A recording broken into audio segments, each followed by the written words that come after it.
Стадион. Емисија за вашата вистина. На линија го имаме Пепи Манасков. Манасков, дали се слушаме? Да, povedete. Ајде, да си честитаме про празници, секна нова 2022 година, секни божикни празници. Како ги помиравте? Добро утро до сите ваши гледачи на радиото. Сакам во моје име да им честитам на сите празници и да им посакам многу здравје, среќа и љубов.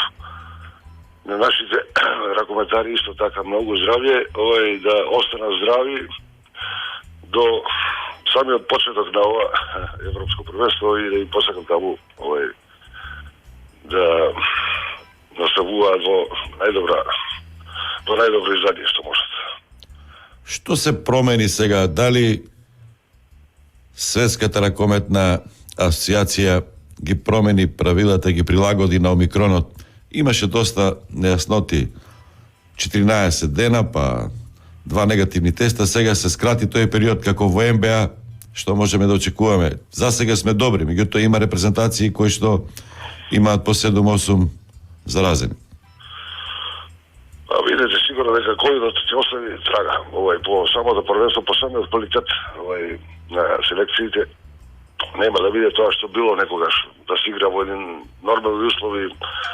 Знаеме дека 2 години живееме под стрес со ковид и мислам дека и психолошкиот тој, да кажам, момент на луѓето е на некој начин различен.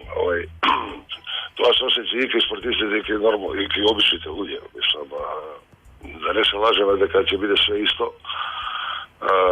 Но веројатно, не знам, првичните одговори на Федерацијата на ЕФФ таму беа да се позира 14 дена, па скратија на 5 дена. Веројатно плашејќи се дека тоа е предолг период, но и со самиот вирус, овој омикрон, како што се најавува така дека, не знам, вирусот само трае 3-4 дена и дека е во поблага форма и не знам, смртноста е многу помала и така натаму.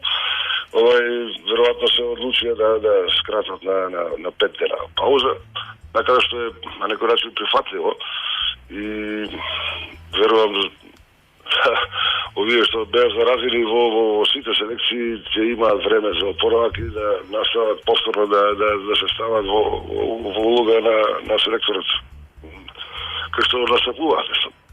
Така да останува да видиме како се тоа ќе се одрези на селекциите на ова европско првенство. Господин Манасков, нема потреба да зборуваме за вас. Добро е познато кој сте, што сте, ракометна спортска легенда. Ај кратко само да се навратиме на вашето време и да направиме една паралела. Вела дека сте тренирале по 8 часа најмалку шутирајќи во една точка во зидот. Што е променето денеска?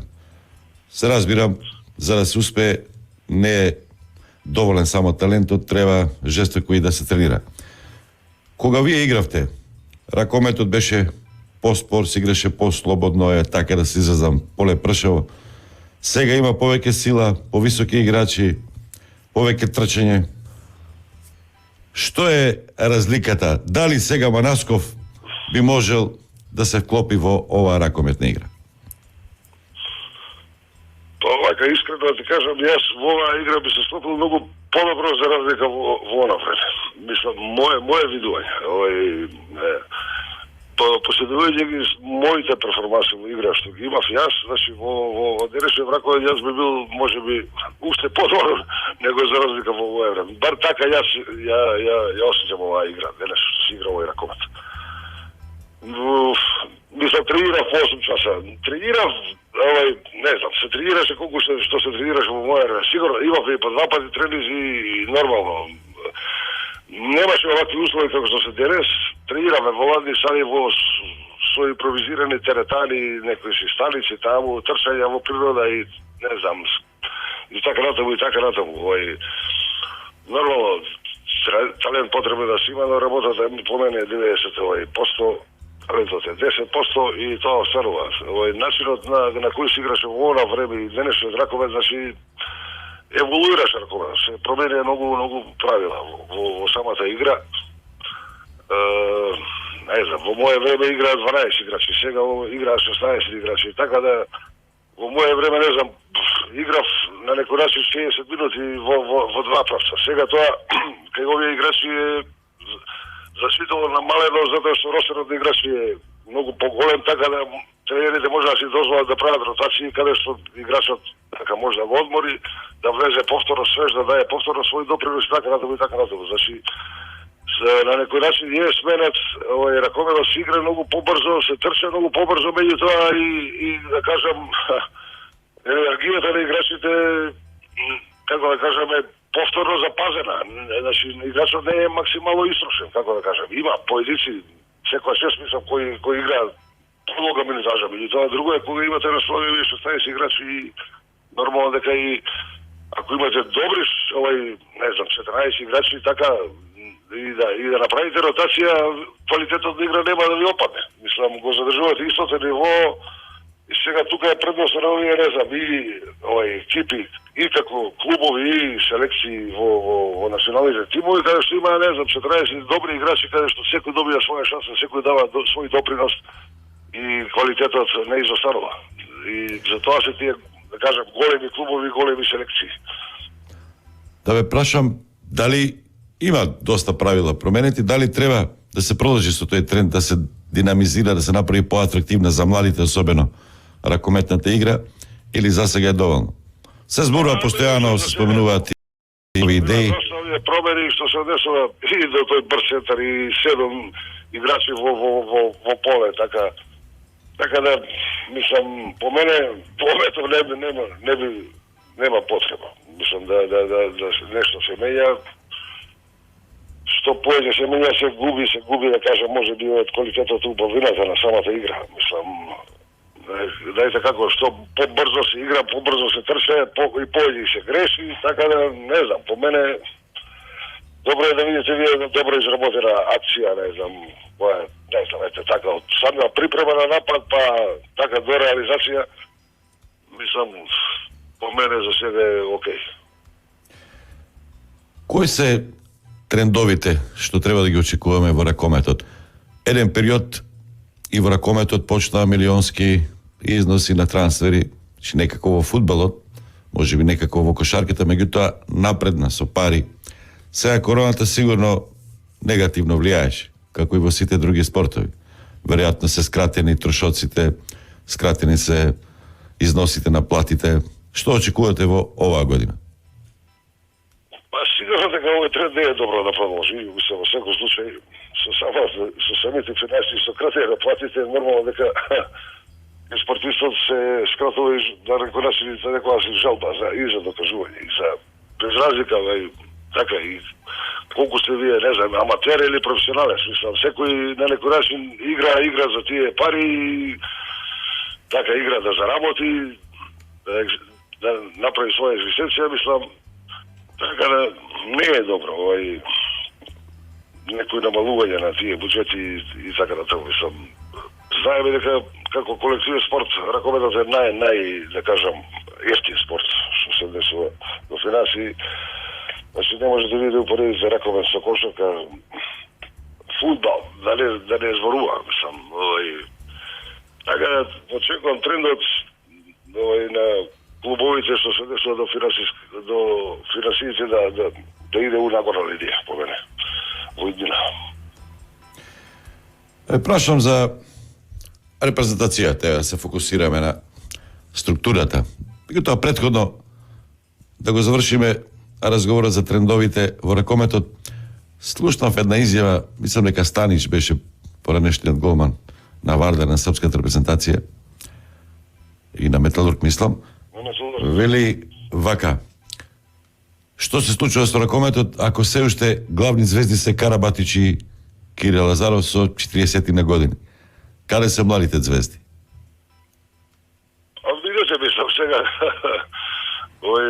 добро е што го имаме еден Кире кој игра се уште на 40-41 година на едно врвно ниво и тоа радува и е пример за младите играчи да им биде на некој начин потик да се трудат да што повеќе тренираат, да предуваат, играат во оние средини кај што припаѓаат. Мислам, пазете, има добар и лош играч. Мислам, нема млад и стар, така да нормално на све доаѓа крај. Меѓутоа, не знам, сега зборам конкретно за Македонија. На повидок ние немаме многу млади играчи. Знаеме дека сме и мала држава и не знам каква ни е лигата, квалитетот сам и самиот, да кажам, условите сами за работа во државата, така да нормално финансиите се тука во прв план. Сето тоа на некој начин ни укажува каде сме и што сме и колку ние валиме, да кажам, на некои добри на коментари. Разбирате? Што може да очекуваме од репрезентацијата? Еве, влегуваме во процес на подмладување. Има и неколку прекалени, стари, искусни волци. Колку ќе успее тоа да се вкомпонира добро и што можеме да очекуваме? Идете, мислам, далеко дека ние немаме квалитет, мислам. Јас би рекол, имаме, да кажам, доста добра постава, со, искуство и на некој начин младост. Крилните позиции ни се, да кажам, доста млади играчи со, не знам, не многу големо искуство, меѓутоа, така, задјата линија веќе се помене веќе со пред нив еден предизвик, веќе има поминато и светско и европско првенство, се веќе во првата постава, така да очекувам да ова првенство покажат една скала погоре од она, да кажам, последното светско првенство што се одигра во Египет. Тука сега не знам, ние во овој, да кажам, припремен период контролни надпревари не ја видов за Македонија, како би настапила, како би изгледала, сеќавајќи се од оние квалификацијски надпревари кои игравме против Данска, Швајцарија и Финска таму. Мислам дека треба една скала да одиме погоре, што се однесува до самото ниво на игра. Имаме, знаеме, тешка група, Данска, Словенија, Црна Гора, исто така не е за посредување. Очекувам, да експонираат од овие некои играчи помлади. Ќе видиме, останува да видиме. Во моментов не може да кажам ништо, не сум ги гледал. Дали ќе биде проблем тоа што голем дел од нив не добиваат голема минутажа во клубовите каде што играат? Од помладите играчи. Сигурно дека е проблем. Самото првенство создава еден, да кажам, притисок. Поготово кога доаѓате од една помала средина и кога, не знам, пред себе ќе губите, не знам, еден Хансен или не знам таму еден Масковшек или не знам, разбирате, не е едноставно да самиот поглед на некој начин ве згрозува. Не знам, јас не знам, како млад во моето време пред себе кога сум играл, не знам, еден Елезович, еден Вујович, еден Портер, кога почињав, а сепак они беа постари многу поискусни играчи од мене. Сигурно на чувството, меѓутоа, по друга страна, може би ви дава еден додатен мотив да се докажете пред нив, мислам, како да кажам, тоа е ствар на своје видување, како индивидуа, мислам, колку сте вие тука, да кажам, мотивот сигурно дека постои, меѓутоа тоа е индивидуално, мислам, како ќе се одрази тоа на вас кога, не знам, ќе влезете и играте против еден Хансен. Парасков, како е Дејан, како се опоравува? Па Дејан за сега иде добро, мислам, така прави одредени терапии, тука е уште некој ден и најверојатно ќе иде за Мажарска таму каде што се продолжи со терапиите, веројатно ќе иде и да погледа еден-два меча по Дебрецин. Така да за сега води доста добро. Ваша неостварена желба во репрезентација да бидете како тренер, како селектор. Што очекувате во наредниот период? Јас, знаете како, јас сум во рекоме, работам како тренер сега во моментов, сум 8 години веќе во Вардар, така, во некои тие проекти таму, млади категории, работам со младиците, неостварена желба, не знам, мислам, како знаете, како све доаѓа во овој момент кога се вие, не знам, најзрели, да кажам, тоа треба да ви се случи некоја кариера да почнете од самиот почеток, мислам, да влезете во една здрава средина со проект, со амбиции, клуб, каде што, не знам, ќе имате простор да се докажувате.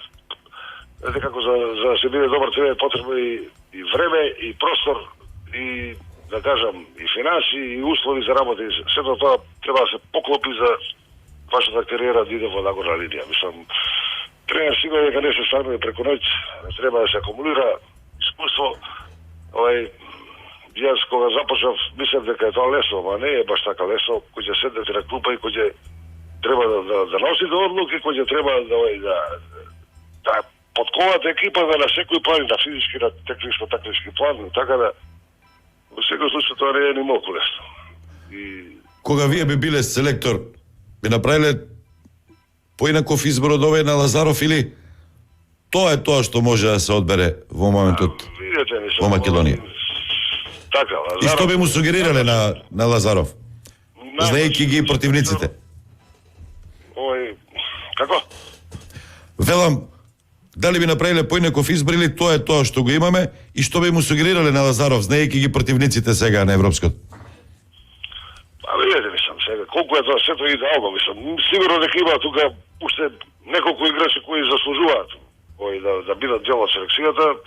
Одлуката е негова, мислам, он се одлучил за тие играчи кои што се во моментов и нормално, дека крај ќе си носи одговорност на некој начин колку тие играчи ќе ги употреби и колку ќе дадат свој допринос за селекцијата и така натаму и така натаму. Мислам, тука он одлучува сигурно, нормално, во консултација со стручниот штаб. Мене ме радува едно што за прв пат Македонија направи еден стручен штаб да личи она што се вели клупата, да имаме ние. Предходно нашата клупа не личеше по мене, мислам, не може да седи секој на клупа таму на натпревар. Да, мислам, нема да спомнувам имија тука, сигурно дека се препознатливите имија во македонскиот ракомет, кои се во стручниот штаб на Кире. Не знам, може би само таму едно име, не ми се свиѓа. Она кравата која треба да ја носи некој... Мислам, не сега да потицирам. Нека биде... Али добро, мислам, тоа е одлука на Федерација и на Кире нормално како стручен штаб и нема да се беше повеќе, мислам, понатаму. Што ќе му сугерирате? Кои совети ви му ги дале сега однапред пред да почне првенство? Видите, мислам, совети, знаете како, вие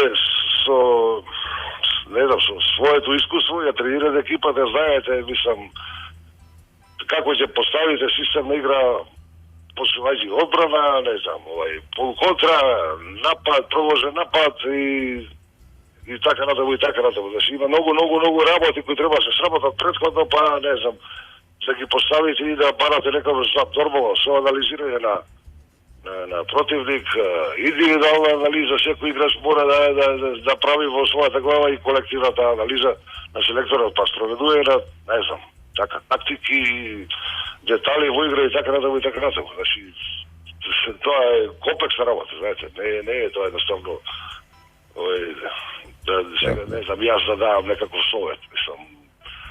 Очекувате ли Лазаров? Најдоброто оружје по мене, ја не знам, кога тренер стално инсистирам на одбрана, значи ако вие имате добра одбрана и да погрешни напад, odbranite tako, ali nema повторно да има шанса да нападнете и да дадете гол. Мислам, ако не се отбраните, а не дадете гол и повторно не се отбраните, разбирате, мислам. Готови сте, да. Сега Македонија, не знам, во тој дел колку ќе може да се справи, немаме некои врвни, да кажам, и одбранени играчи, да кажам, играчи кои играат во два правца, така да тука, не знам, мислам,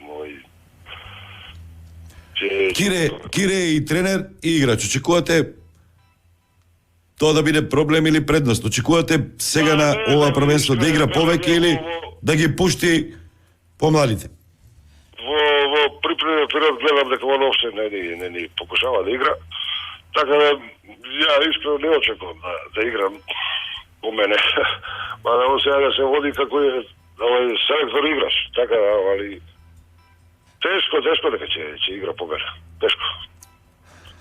За крај само следите или нешто друго освен ракомет? Ракометот, како што се вложувањата, како што одат работите, ќе остане спорт број 1 во Македонија. Фудбалот има некои успеси, меѓутоа таму многу повеќе пари треба да се вложува.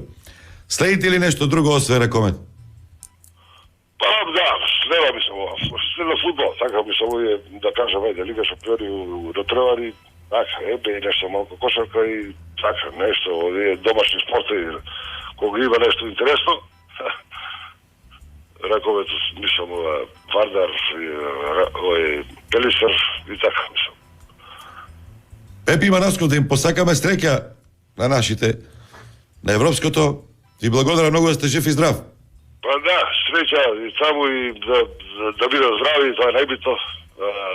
Ќе видиме на крајва што ќе биде. Стадион. Емисија за вашата вистина.